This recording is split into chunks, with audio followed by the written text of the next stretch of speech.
রাতের বেলা ঘুমায়া যাবি, সকাল বেলা মা ডাকবে, দেখবে তুই নাই, চিল্লায় বলবে কে কোথায় আছো, আয়। আমার বাবা জমিনের মধ্যে জিন্দা নাই। মা কাঁদবে আমার সন্তান নাই, আমারে কে আম্মু বলে ডাকবে। যেই সন্তানের একটা মা ডাকে কলিজা ঠান্ডা হয়ে যাইতো, বাবা কাঁদবে আমাকে কে বাবা বলে ডাকবে। এরে সন্তান, তোর বন্ধুরা দুই পার্শ্বে এসে কান্না করে চলে যাবে, আর খবর নিবে না রে বাবা। তুই দেখতে থাকবি কি হালাত। কেউ যাইতেছে ওই বাঁশবাগানে তোর কবর খনন করতে, কেউ যাইতেছে তোমার জন্য ঘরের কিনারায় গরম পানি করবে গোসল দেওয়ার জন্য। তোমার বাবায় দৌড়াইতেছে ইমাম সাহেবকে খবর দিবে জানাজা না পড়ায়া যাইও না, তোমারে চিরতরে গোসল করায়া সাদা কাপনের প্যাকেটের মধ্যে ঢুকাইয়া জানাজা পড়ায়া যখন নিয়ে যাবে খাটিয়া কাঁধে করিয়া জানালা দিয়া তোর কলিজার মা ডেকে বলবে, ও সব মানুষেরা আমার বাবারে তোরা কই নিয়ে যাও? বলে ওই চির বিদায়ের স্থান কবরে নিয়ে যায়। বলে শেষবারের মতো আমার বাবার চেহারাটা একটু দেখাইয়া নাও, আমার বাবার চেহারাটা একটা নজর দেখি। কারণ এই সন্তানের লালন পালন করতে গিয়া আমি মা কত রাত্র ঘুমাইতে পারি নাই, কতবার খানার প্লেট নিয়া খেতে পারি নাই। এরে সন্তান, কয়দিন আর যৌবনের বাহাদুরি করবি? তোর মতো যুবক স্কুলে পড়ে নামাজ ছাড়ে না, তোর বিবেকরে জিজ্ঞাসা কর তুই কেন পারো না? তোমার মতো যুবক র্যাব আর্মি পুলিশ বিডিআরের চাকরি করে নামাজ ছাড়ে না, তুমি কেন পারো না রে বাবা? কয়দিন আর বাহাদুরি করবি? আল্লাহর কোরআনটাকে মিথ্যা কি মনে করেছো?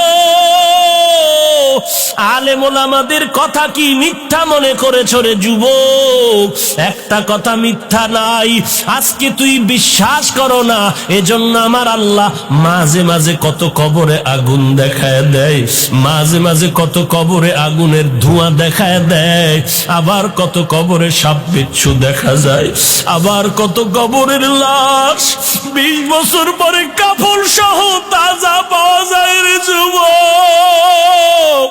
আবার কত কবরের লাশ 30 বছর পরে কাফন সহ তাজা পাওয়া যায়। যত কবরের তাজা লাশ পাওয়া গেল সব নামাজি আল্লাহর বান্দার কবর, আর যত কবরে দেখা গেল আগুন, এই কবরের লাশগুলো নামাজ নাই, রোজা নাই, দাড়ি নাই, টুপি নাই। ওই কবরে যাওয়ার পর এরে আল্লাহর বান্দা, ডানে মাটি বামে মাটি কেউ নাই। 3টা প্রশ্ন করবে, রবের পরিচয় দাও, ধর্মের পরিচয় দাও, রহমাতুল লিল আলামিনের পরিচয় দাও। কবরের দুনিয়াতে থেকে রবের গোলামি যদি না করো, ইসলামের মালা যদি গলায় না লাগাও, সুন্নতের আমল যদি না করো, কোরআনের তেলাওয়াত যদি না শিখরে বাবা, নামাজ যদি না পড়ো, কবরে যাওয়ার পরে বেনামাজি বলবে লা আদরি, আমি কিছুই জানি না, কিছুই জানি না। আমার আল্লাহ গোস্সা হয়ে বলবে, এরে কবরের মাটি, এই বেঈমান নাফরমানের 2 পার্শ্ব থেকে জোরে জোরে চাপ দাও। কবরের মাটির চাপে পাজরের হাড় চূর্ণ বিচূর্ণ হয়ে যাবে। একটা নয়, 2টা নয়, 99টা সাপ তোর কবরে এসে হাজির।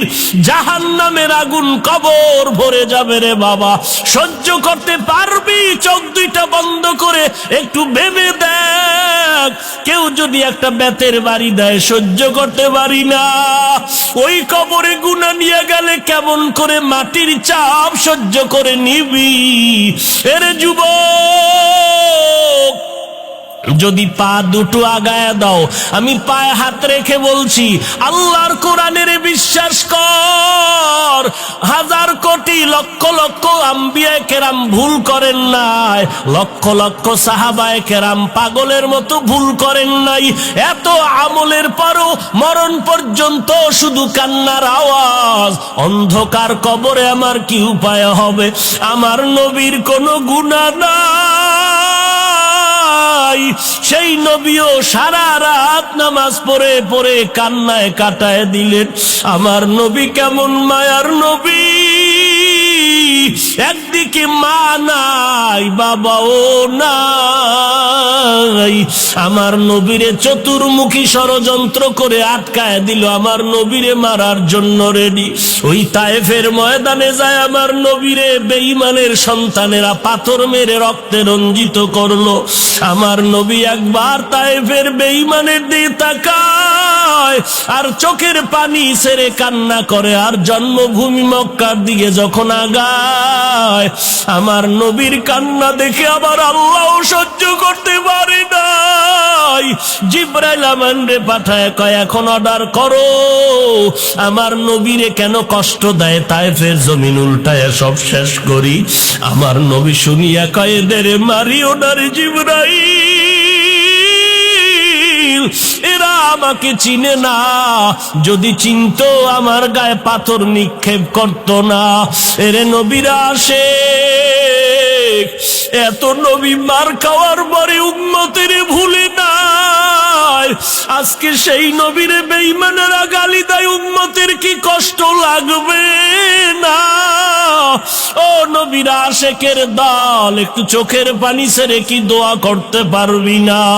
এই ময়দানে অনেক আল্লাহর গোলাম আছো, আমার মায়ার নবী এতিম, তুমিও বড় এতিম হয়ে আছো, মা নাই বাবা নাই। ওই কবর থেকে দাঁড়া তোমার কাছে দোয়ার অপেক্ষায় আছে রে সন্তান। সকলে ঘরে গিয়ে দেখবে মা ঘুমায় না, দরজা খুলে অপেক্ষা করে, সন্তান কখন আসবা, আমি মা বসে আছি, খানাও খাই না, তাড়াতাড়ি চলে আসো। এরে নবীর উম্মতের দল, আর যার মা নাই দরজার কিনারায় দাঁড়ায় কান্না করবে রে বাবা। এত ঈদের আনন্দ, তাকায় দেখি সবাই ঈদের নামাজ পড়িয়া ঘরে যায়, মুখে হাসি। আবার তাকায় দেখলাম কয়েকটা যুবক কবরের কিনারায় দাঁড়ায় দাঁড়ায় চোখের পানি ছেড়ে কান্না করে। ও যুবক, সবাই ঈদের আনন্দ করে, তুই কেন কবরের কিনারায় কাঁদতেছ? যুবক বলে, গত বছর ঈদের সময় আমার মায়ের দোয়া নিয়ে ঈদের নামাজে গিয়েছি, এই বছর আমার মা নাই। গত বছর আমার বাবারে পাশে বসাইয়া একত্রে নামাজ আদায় করেছি, এই বছর বাবার বিছানাটা পড়ে আছে, বাবাই নাই। ও এতিম সন্তান, কয়দিন আর বাহাদুরি করবি? কিসের দলের পিছনে ঘুরো? আমার আল্লাহর কি জবাব দিবা? আল্লাহর গোলামি না করার কারণে আমার নবীর সুন্নতের জবাই করতেছো, আল্লাহর দরবারে কি জবাব দিবা? আল্লাহর কাছে চোখের পানি ছেড়ে কাঁদো। জাহান্নামের ভয়ে যদি চোখের পানি ছেড়ে দাও, সাথে সাথে জাহান্নাম হারাম হয়ে যাবে। গুনার কারণে আজকে তোমার চোখে পানি নাই, গুনাহের কারণে হাত না পাক, জিহ্বা না পাক, চোখ না পাক, অন্তর না পাক, গুনাহের কারণে দিলটা শক্ত, যুবকের চোখে পানি নাই। যদি কানতে না পারো রে বাবা, ডানে বামে তাকায় দেখ কার চোখে পানি। ডানে বামে তাকাইয়া কান্নাওয়ালার কাছে একটু হাতটা বাড়াইয়া দোয়া চাও, কারণ কান্নাওয়ালার দোয়া খালি ফেরত যাবে না রে যুবক। ওরে বাবার বয়সী যদি কাউকে পাও দাড়িওয়ালা, একটু দোয়া নে রে যুবক। সাদা দাড়িওয়ালাও যদি মাথায় হাত দিয়া দোয়া দেয়, বৃথা যাবে না রে বাবা।